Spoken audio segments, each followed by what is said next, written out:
Slalom King Milo Rivera returns to familiar haunts to add more excitement to Leg 7 of the 2019 Race Motorsports Club National Slalom Series. Not that the series lacks excitement, as many have come out strongly to claim the overall champion. Still, Milo can't help show everyone he is still the king of slaloms.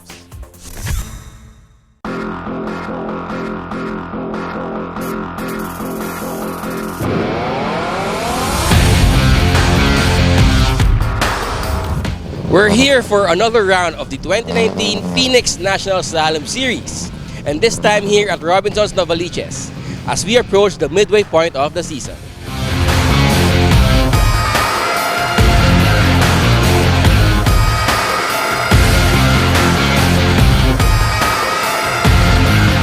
The 2019 National Slalom Series began with the knowledge that Slalom King Milo Rivera, the man who dominated slaloms for more than half a decade, will not be returning to defend his crown.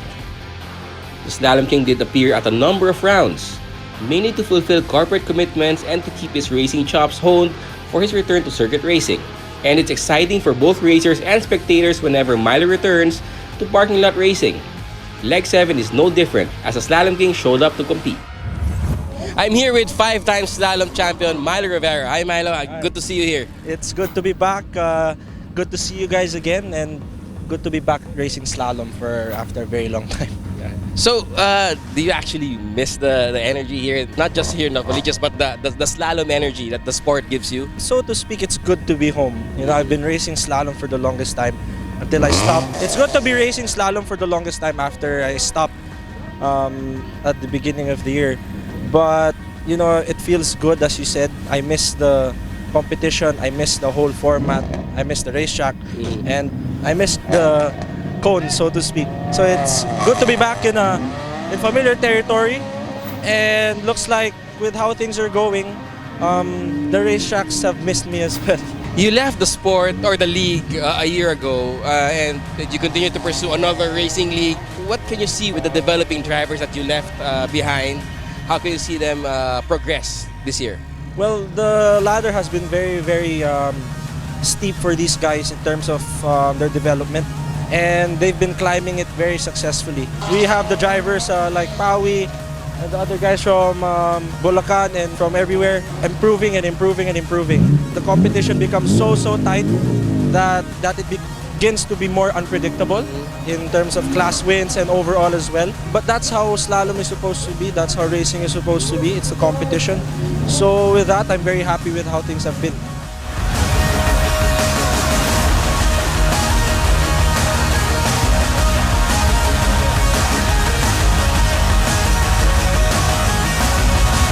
In Milo's absence, his brother Estefano has emerged atop strong contenders for the Slalom King title.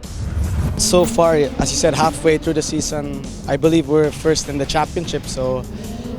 And I think I won 4 out of the 6 races. So I think I'm pretty happy with the results. So I just want to keep on improving, of course. Of course, you can, even if you win, there's still always room for improvement, not just for me, but for the team. But yeah, we're really comfortable right now. Estefano is far from bothered by his brother making sporadic appearances at slaloms. In fact, he revels in battles with his brother, and sees some benefits too with sharing the same car in competition.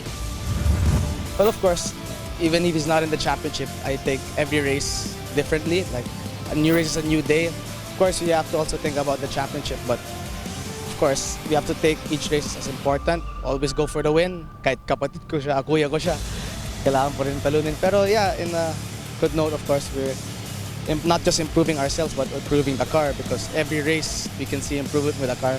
So Milo is also there not just to battle me, but also to give feedback to the setup also, as today, as we said a while ago.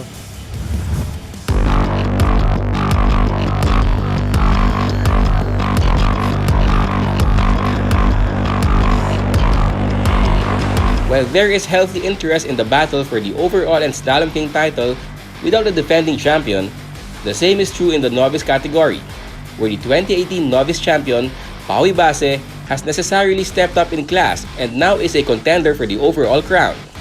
This time, another name has emerged to dominate the novice category. Midway through the season, Rod Chang is yet to be defeated in the fight for fastest novice in every round. Actually, this year is my first time for campaigning for the novice overall championship. No, first of all, I would like to thank my teammate for helping me build my race car and helping me set up the car for this year. As you can see, leading for this year, but at the end of the day, it ain't over till it's over because there are still other good drivers who are also campaigning for the novice overall championship. This is already our 7th leg for getting the championship for the novice. Rod is not about to rest on his laurels even after keeping his win streak alive through 7 rounds. I still need to practice more and hopefully I'm looking forward into getting yung perfect 10 straight because as of the moment I'm already on the 7th straight victory.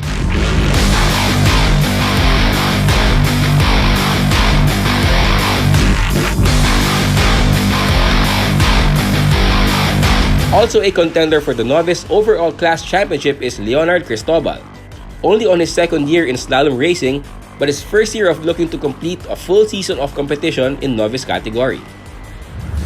So far, I just need to be more consistent sa laro ko. Every round is a new set of challenges and a new opportunity to test new techniques, try new other maneuvers.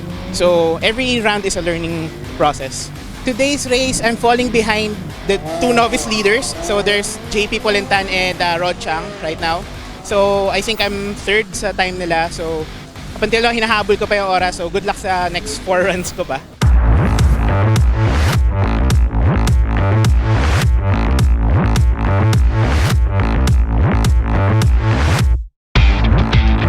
When all entries from the novice to the pro and open classes have completed their runs in the 7th round of the 2019 National Slalom Series, Milo showed everyone why he is a 5-time slalom champion by setting the fastest time of the day.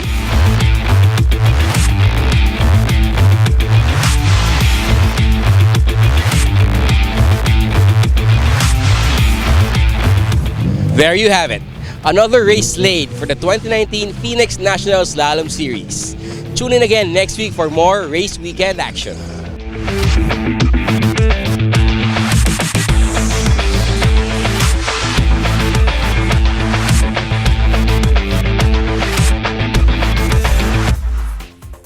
Estefana Rivera now has the upper hand in the fight for the overall championship, but there are good drivers expected to challenge him for the Slalom King title in the second half of this busy and exciting season for local motorsports, which also means it will be a busy last few months of the year for race weekend.